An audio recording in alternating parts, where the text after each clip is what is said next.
오늘 저에게 주신 하나님의 말씀은 로마서 1장 32절에서 2장 5절까지 말씀입니다. 제가 한 절, 여러분이 한 절 교독하도록 하겠습니다. 로마서 1장 32절 제가 먼저 읽도록 하겠습니다.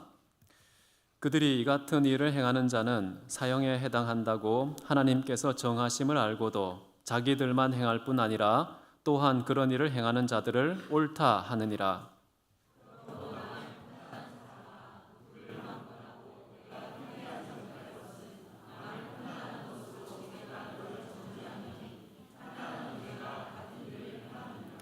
이런 일을 행하는 자에게 하나님의 심판이 진리대로 되는 줄 우리가 아노라.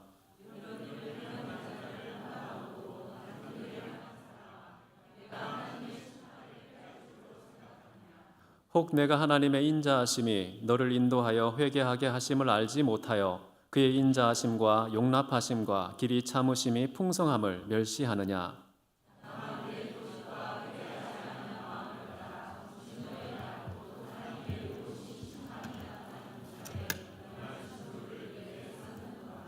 아멘. 오늘 하나님의 정하심이라는 제목과 더불어 죄인에 대한 두 종류의 평가를 함께 나누고 싶습니다.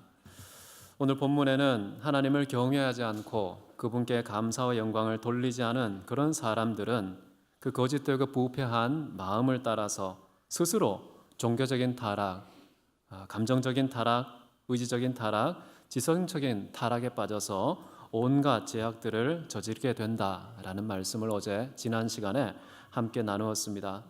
오늘 본문에서는 하나님께서 무엇을 정하셨는지 그 정하심을 알고도 그것에 거역하는 사람들에 대해 두 종류의 평가를 내리는 사람들은 어떤 종류인지, 그리고 마지막 심판의 날에 하나님께서 어떤 정의로운 심판을 행하시는지, 그런 얘기가 잘 정리되어 있습니다.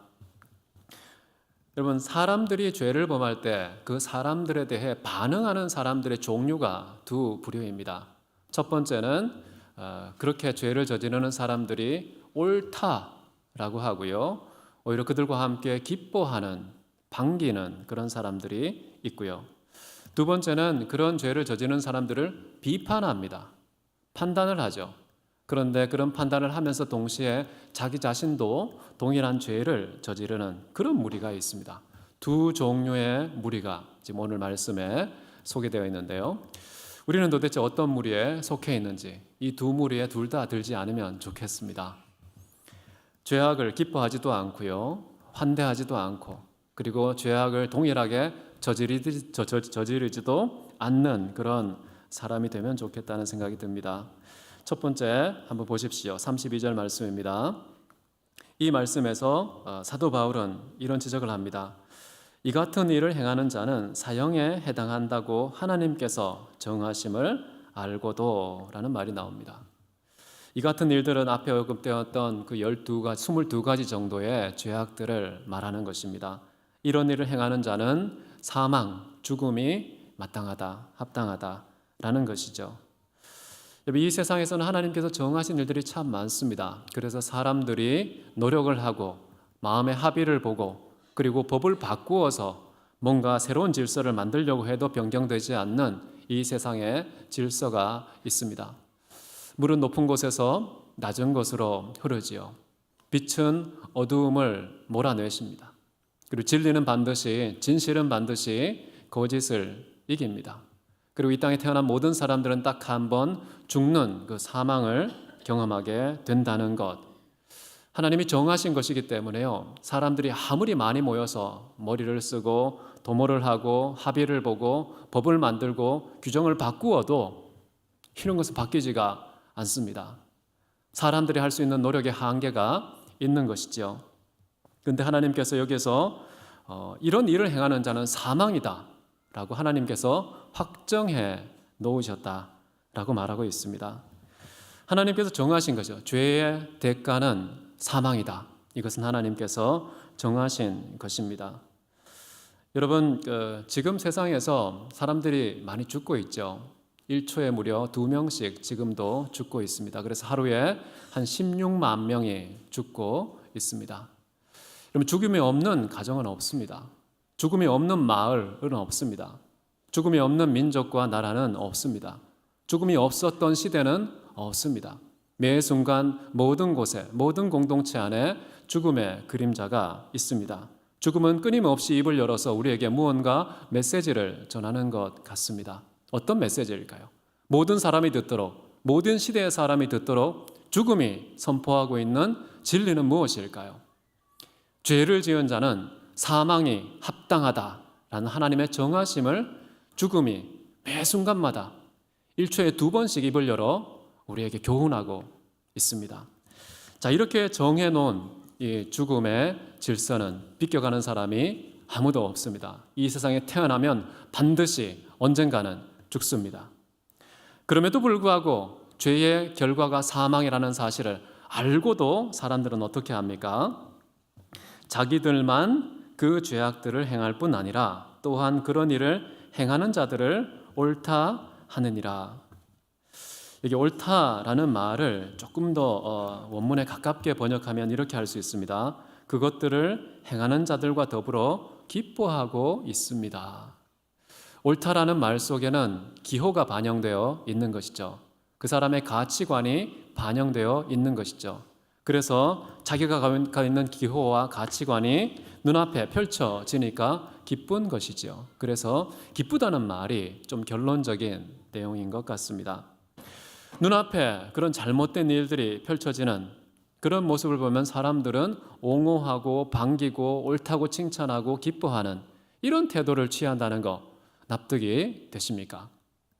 어떻게 그것을 기뻐할 수 있지? 어떻게 그것을 옳다고 말할 수가 있지? 어떻게 두둔하고 그것을 반길 수가 있겠는가? 근데 사람들 사회에서는요, 크든 작든 어떤 곳이든 이런 현상이 지금도 일어나고 있습니다. 교회 안에서도 일어나고 있고요, 교회 밖에서도 일어나고 있습니다. 여러분은 경험한 적이 없습니까? 분명히 잘못된 것인데 사람들이 그것이 옳다고 평가하는 그런 일들이 있다는 것입니다. 굳이 재판정을 거론하지 않더라도, 정치판을 우리가 언급하지 않더라도 우리가 사는 삶의 모든 현장에 이런 거짓된 그런 숨결이 느껴지는 것이죠. 분명히 죄를 저질렀고 잘못된 것인데 그럼에도 불구하고 괜찮아, 좋은 거야, 옳은 거야 기뻐해주는 그런 사람들이 주변에 있다는 것이 우리에게 큰 어려움인 것 같습니다. 여러분, 아우구스티누스라는 사람이 있습니다. 이분은 4세기, 5세기 사람인데요. 이분이 신국론, 하나님의 도성이라는 책을 썼는데요.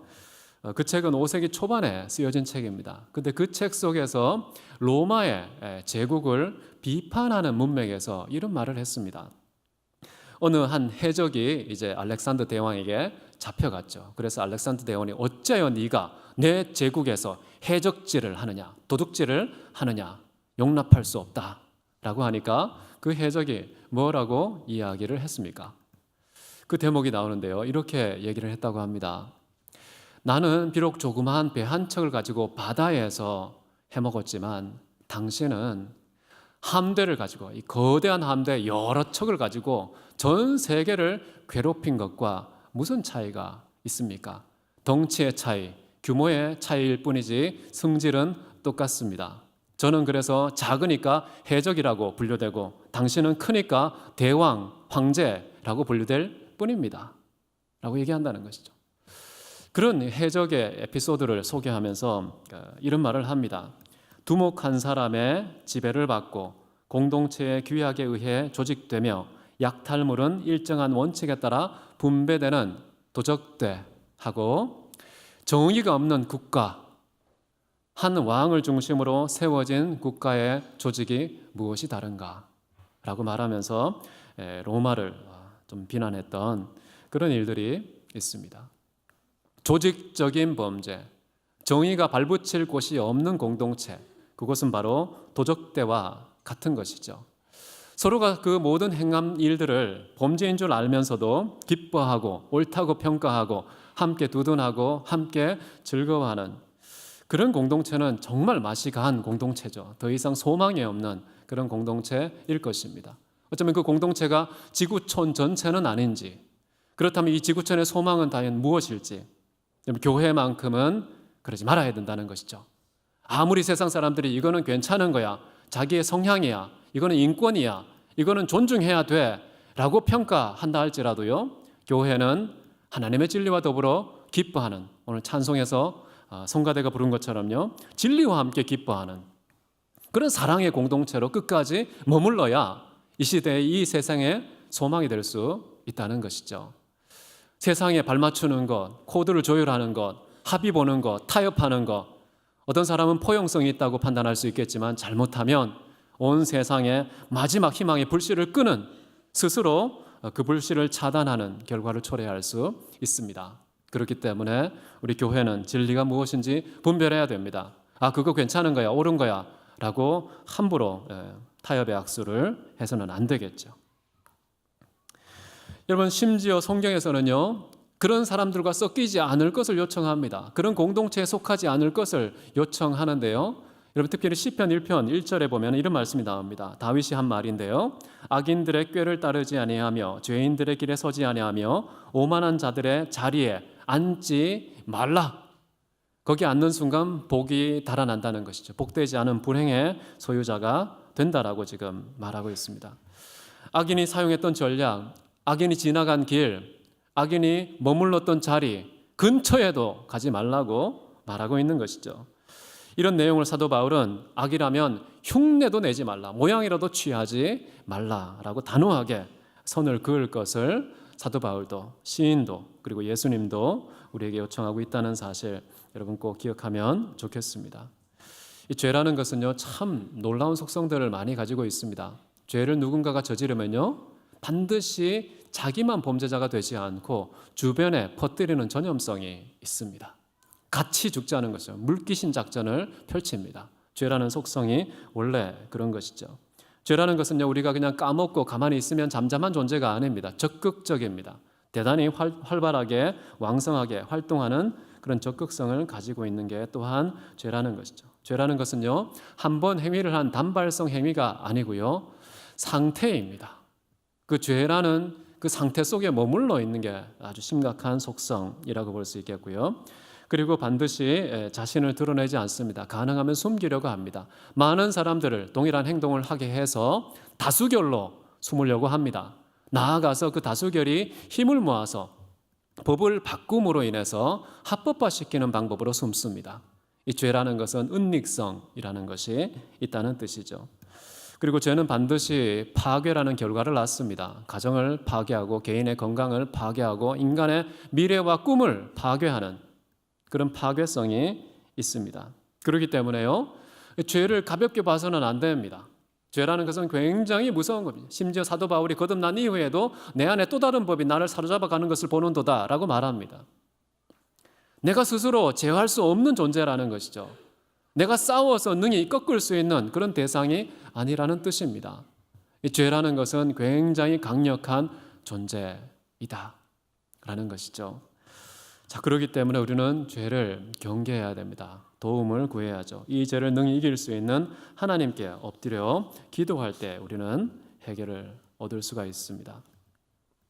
자, 이제 죄라는 것 함께 생각해 봤는데요. 이 죄의 속성 때문에 주변에 있는 많은 사람들이 동일한 죄를 저지르고 서로가 서로를 옳다고 평가하고 함께 기뻐하는 그런 독특한 성격을 발휘했는데요. 그 다음 1절을 보십시오. 2장 1절을 보시면 또 다른 종류의 반응자가 나옵니다. 죄를 저질렀습니다. 그것에 대해서 나는 어떻게 반응하느냐, 이런 사람들이 있다는 것이죠. 1절 보시면요, 그러므로 남을 판단하는 사람아, 누구를 막론하고 네가 핑계하지 못할 것은 남을 판단하는 것으로 내가 너를 정죄하매니 판단하는 내가 같은 일을 행함이니라 라고 말합니다. 여러분, 분명히 눈에 보이는 거짓이, 범죄가, 폭력이, 사기가 보이면은요, 이거 잘못됐어 라고 평가를 내리는 사람들이 있다는 것입니다. 근데 그럼에도 불구하고 분명히 이 사람들은 나쁜 사람들, 죄인들이라고 분류했음에도 불구하고 똑같은 일을 저질러서 자기 스스로를 정죄한 셈이 되는 그런 판단자가 있다는 것입니다. 왜 이런 일들이 있을까요?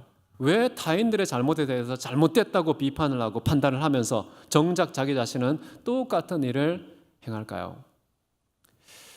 기준의 차이 때문에 그렇습니다. 내가 하면 로맨스, 남이 하면 불륜, 똑같은 일을 저질러도요, 나는 괜찮은 그런 기준을 적용하고요, 타인에 대해서는 불법이라고 적용하는 그런 일들이 많이 있습니다. 여러분, 이렇게 사람들에 대해서 다른 기준을 적용하지 않는 사람이 이 세상에 존재할까요? 나에 대한 기준, 타인에 대한 기준, 내가 좋아하는 사람을 향한 기준, 내가 싫어하는 사람들을 향한 기준, 이 기준이 각양각색이고 적용될 때에도 각양각색으로 적용된다는 것입니다. 과연 이 세상에서 범죄한 사람들에 대해서 비판의 돌을 던질 수 있는 자격자가 있을까요? 나도 똑같은 범죄를 저지르는데 누가 누구를 정죄할 수 있습니까? 아무도 없죠. 그래서 사도 바울은 이런 얘기를 합니다. 주님께서 다시 오실 때까지 나는 아무것도 판단하지 않겠다라고 말을 합니다. 혹시 타인에게 판단을 받는 경우가 있을 수 있겠죠. 판단의 피해자가 될 수 있습니다. 우리가 그때에는 그 판단을 사도 바울은 매우 작은 일로 여기노라 라고 얘기합니다. 매우 작은 일, 신경 쓰지 않는다는 것이죠. 내가 타인을 판단할 때, 내가 나를 판단할 때, 타인이 타인을 판단할 때, 타인이 나를 판단할 때, 그 모든 판단은 신뢰하고 내 모든 존재를 걸고 반응할 필요가 없다는 것입니다. 심지어요, 예수님도 나는 판단하지 않는다. 이 세상에 사시면서요, 한 번도 판단하신 적이 없다라고 말하면서 오직 하늘에 계신 이가 판단하신다라는 말씀을 했습니다. 사도 바울도 똑같은 말을 했습니다. 이 세상에 누구도 판단에 적합한 사람이 아무도 없기 때문에 고린도전서 4장 3절인데 우리 큰 소리로 함께 읽어볼까요? 시작. 안 나왔네요. 시작. 나를 심판하실 이는 주시니라. 판단에 있어 유자격자 단 한 사람밖에 없다는 것입니다. 주님만이 우리를 판단하실 수 있습니다. 여러분도 여러분 자신을 판단하지 마십시오. 구분 기준을 가지고 판단하면 판단도 굽을 수밖에 없습니다. 나도 타인도 그리고 타인이 나도 판단해서는 안 된다는 것이죠. 여러분, 이 세상에서 우리가 할 수 있는 일은 그럼 무엇입니까? 판단하지 말라면 무엇을 합니까? 우리가 제일 잘하는 게 판단인데 그것을 차단하면은 살맛이 다 사라질 텐데 어떻게 우리는 사는가? 우리는 판단의 검을 자꾸 뽑으려고 하지 마시고요. 할 수만 있다면 사랑의 품을 여십시오. 모든 사람들을 포용하되 원수까지도 품어서 사랑의 수혜자가 되도록 진리를 체험할 수 있도록, 그래서 예수 그리스도를 우리를 통해 만날 수 있도록 끊임없이 이 땅에 살아 숨쉬는 동안에는 사랑하도록 부르심을 받았습니다. 성경 보십시오.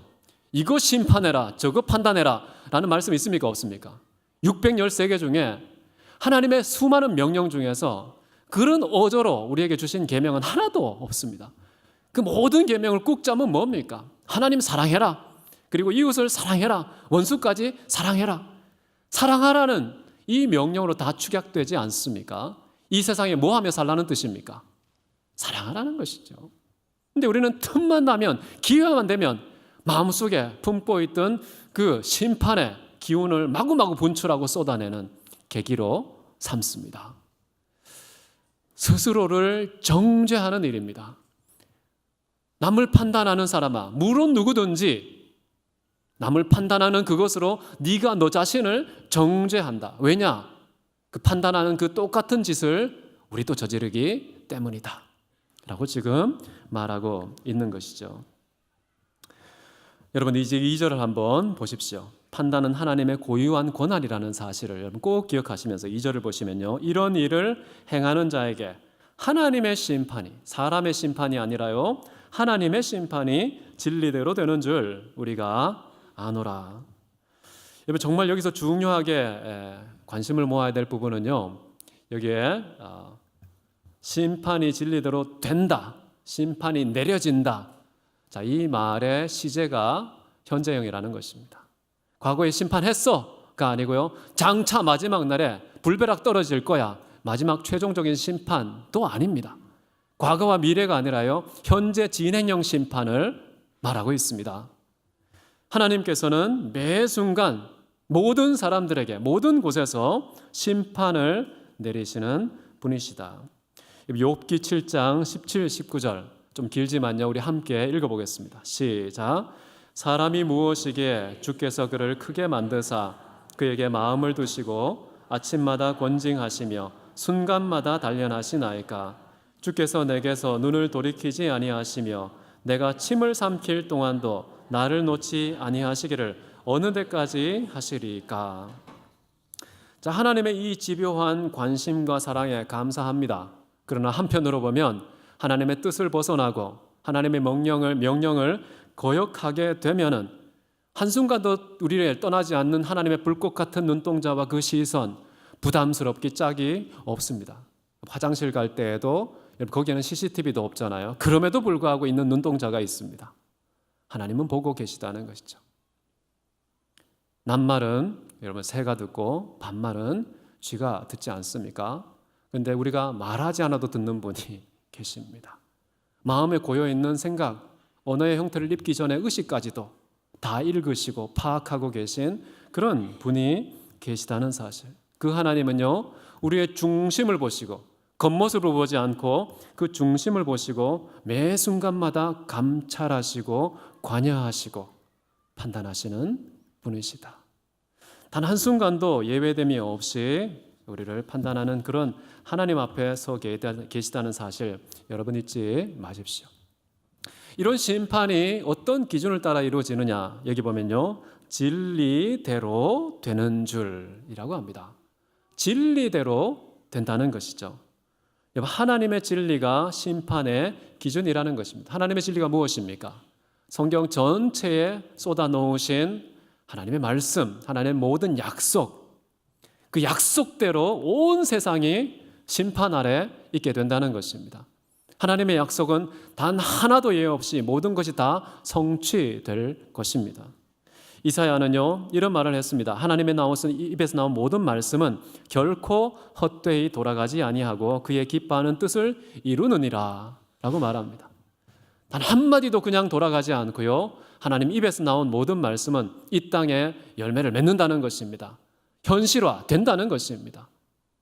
우리가 생각할 때 동의하지 않는 말씀도요 그대로 될 것입니다. 내가 생각할 때 상식에 벗어나고 논리를 어긋나는 그런 하나님의 말씀조차 이 세상에 반드시 정확하게 하나도 빼짐없이 다 이루어질 것이다 라고 말씀하고 있는 것이죠.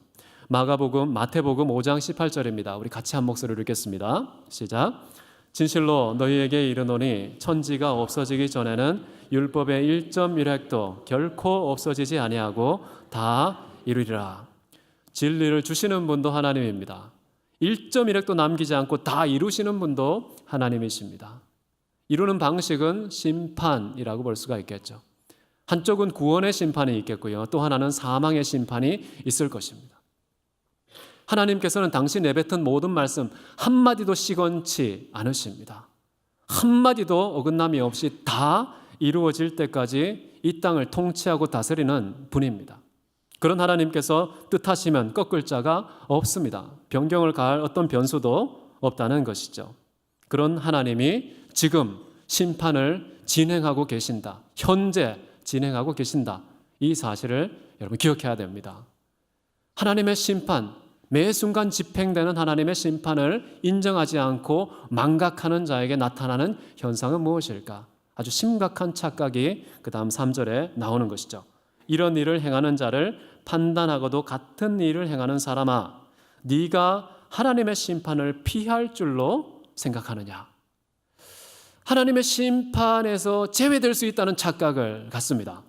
나는 하나님의 심판을 모면할 수 있어, 피할 수 있는 그런 사람이야 라고 생각을 하게 된다는 것이죠.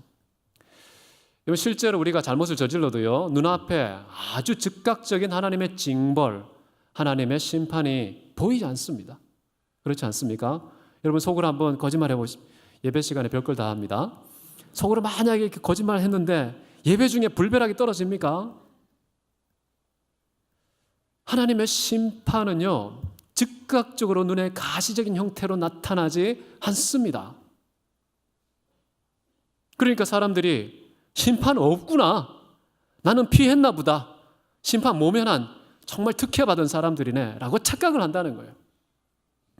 그 착각의 배후에 저는 이러한 심성이 있다고 생각하는데요. 전도서 8장 11절입니다. 악한 일에 관한 징벌이 속히 실행되지 않으므로 인생들이 악을 행하는 데에 마음이 담대하다라고 말합니다. 전도자가 인생을 통찰하면서 관찰한 내용입니다. 가만히 보니까 실제로 즉각적인 하나님의 심판이 내려지지 않습니다. 눈에 보이지도 않고 경험도 안 되니까 사람들은 어떻게 생각합니까? 심판은 없었구나. 심판자도 없겠구나. 심판과 심판자의 없음으로 해석한다는 거예요. 즉각적인 징계가 나지 않는 것을 엉뚱하게 해석을 했다는 것이죠. 이렇게 하나님을 인정하지 않는 사람, 하나님의 심판을 받아들이지 않는 사람들은 피할 수 있다는 이런 착각에 빠지고서 담대하게 죄를 저지른다는 것이죠. 여러분, 믿지 않는 사람만 그럴까요? 하나님을 인정하지 않는 사람만 그럴까요? 믿는 사람 중에서도 하나님을 알면서도 똑같이 사는 사람들이 얼마든지 있습니다. 여러분, 그런 사람들에 대해서 바울이 이렇게 표현을 했는데요. 디도서 1장 16절인데 그들이 하나님을 시인하나 행위로는 부인하니 가증한 자요 복종하지 아니하는 자요 모든 선한 일을 버리는 자니라. 자, 디도서 1장 16절에 나와 있는 것은요, 하나님을 시인합니다. 입술로는 신자입니다. 그런데 행동으로는, 삶의 현장에서는 하나님이 하나도 보이지 않습니다. 인정되지 않고 있죠. 하나님 없이 삽니다. 하나님의 존재를 행위로 부인하는 자의 모습을 말합니다. 그래서 이런 사람들이 일컬어서요, 이론적인 무신론자가 아니고요, 실천적 무신론자라고 부릅니다.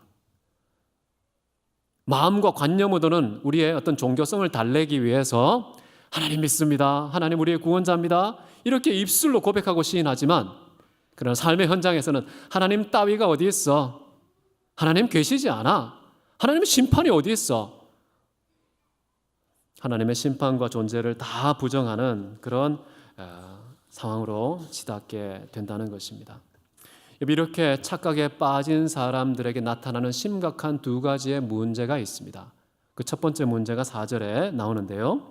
네가 하나님의 인자하심이 너를 인도하여 회개케 하심을 알지 못하여 그의 인자하심과 용납하심과 길이 참으심이 풍성함을 멸시하느냐.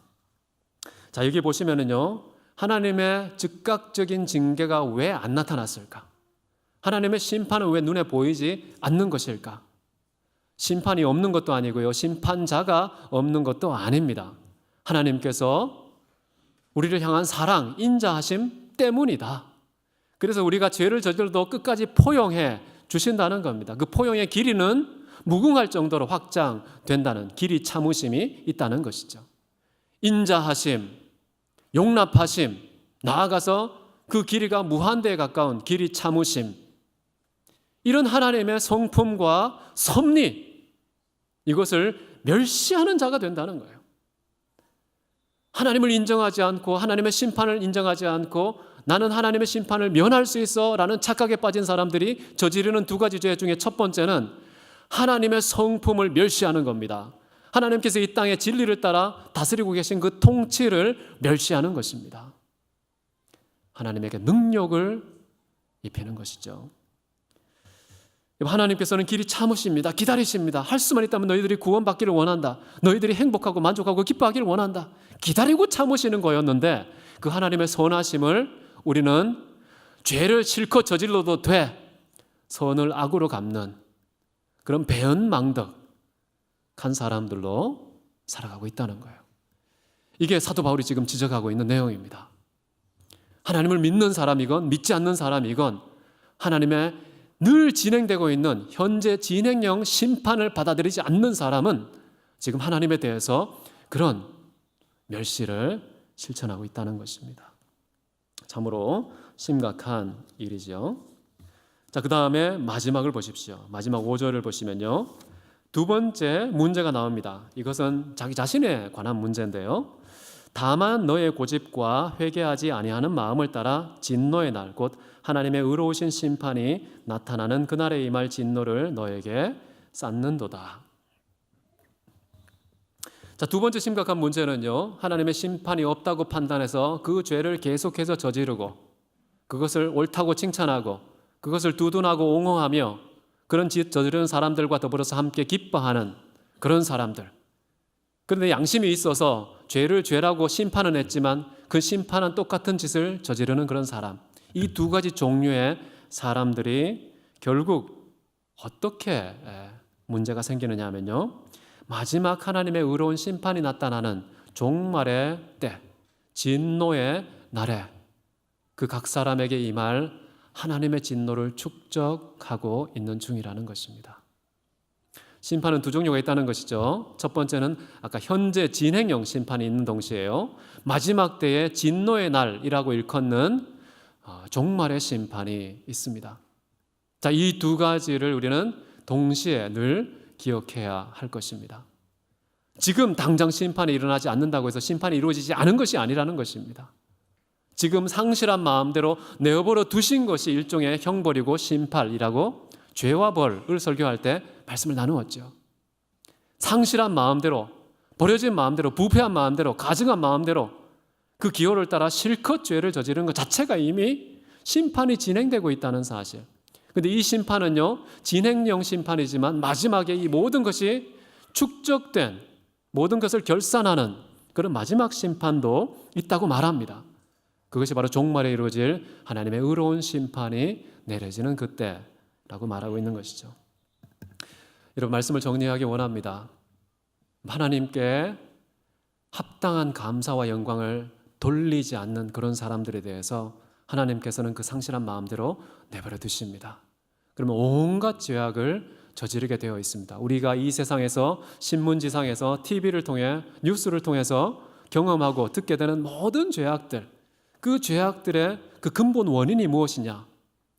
그들의 지식에 하나님의 마음이 없고요, 그들의 감정과 의지에 하나님의 뜻이 담겨 있지 않을 때, 다른 대체물이 그들의 정신과 의지와 감정을 지배했을 때 밖으로 표출된 내용이 죄악들이라는 것입니다. 이러한 일들을 행할 때 다양한 평가들이 있습니다. 첫 번째 평가는 뭐라고 그랬습니까? 괜찮은 거야, 옳은 거야, 잘했어, 함께 놀자, 기뻐하자, 축제하자. 자화자찬하는 그런 반응이 하나 있고요. 두 번째는 양심에 조금 가책이 되었는지 잘못된 것을 잘못됐다고 비판하고 평가는 하지만 똑같은 죄를 동일하게 저지르는 그런 사람들이 있다는 것이죠. 이 사람들의 머릿속에 있는 착각은 하나님의 심판이 없구나, 심판자도 없구나.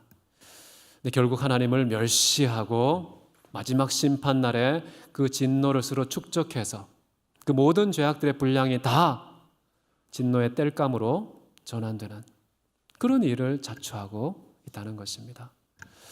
우리가 오늘 살아갈 때 어떻게 살아야 되겠습니다. 우리는 보이지 않는 하나님을 믿음의 눈을 열어서 보고, 지금도 하나님께서는 매 순간 분초마다 단 한순간도 예외 없이 모든 사람들을 관여하시고 심판하고 계시다는 사실, 심판이 지나갔다고 생각하는 그 순간에 마지막 심판의 모든 것을 결산하는 때가 있다는 사실, 망각하지 않고 오늘 하루를 살아가며 하나님을 경외하는, 하나님을 범사에 인정하는 저와 여러분 되시기를 바랍니다. 함께 기도하겠습니다. 이 시간에 기도할 때에는 우리 함께 합심해서 기도하면 좋겠습니다. 하나님, 우리는 이 세상에 판단자로 살아가고 있지는 않습니까? 사랑의 공급자로 살아가기 원합니다. 성경 말씀, 그 모든 말씀이 이 사랑 안에 다 이루었다고 말씀하신 우리 아버지 하나님, 가까이 있는 사람들이 비록 죄를 저질렀다 할지라도 하나님은 인자한 마음으로 품으시고 길이 참으시며 기다리고 계시는데, 우리는 혹시 경박한 심판에 월권을 행하는 무례한 자가 되고 있지는 않습니까? 하나님, 가까이 있는 가족들에게, 그리고 내가 속한 모든 공동체 안에서 아무리 잘못되고 부족한 사람이 있더라도 그들을 사랑하고 품고 살아계신 하나님의 그 성품을 나타내므로 참으로 입체적인 의로운 판단력을 보여주고 증명하는 하나님의 종들이 되게 해주옵소서. 우리 각자를 위해서 함께 기도하겠습니다. 사랑이 많으신 하나님 아버지, 감사를 드립니다. 주님, 저희들에게 찾아오셔서 아버지 하나님께서 살아계심을 인정하기 원합니다. 입술로는 하나님을 인정하지만 삶의 현장에서는 하나님이 없다고 무시하는 일이 없도록 저희들의 마음 가운데 범사의 하나님을 인정하고 하나님을 경외하는 주의 종으로 살기 원합니다.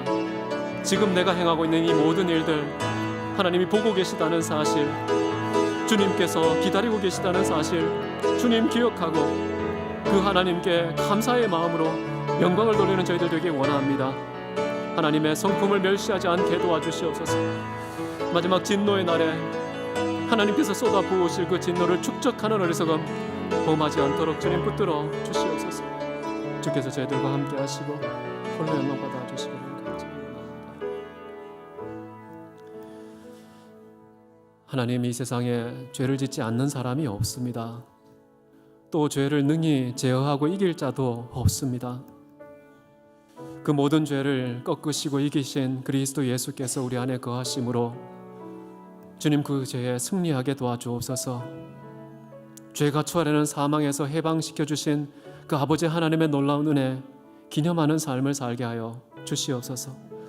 하나님의 인자하심 없었다면, 주의 용납하심 없었다면, 주의 길이 참으심이 없었다면 우리는 진노의 잿더미가 되었을 텐데, 지금 이렇게 주를 알고 하나님의 자녀가 되어 하나님의 놀라운 은혜 아래 살게 하신 그것을 기억하며 이 땅에서 그 하나님 보여주는 삶 살아가게 하옵소서.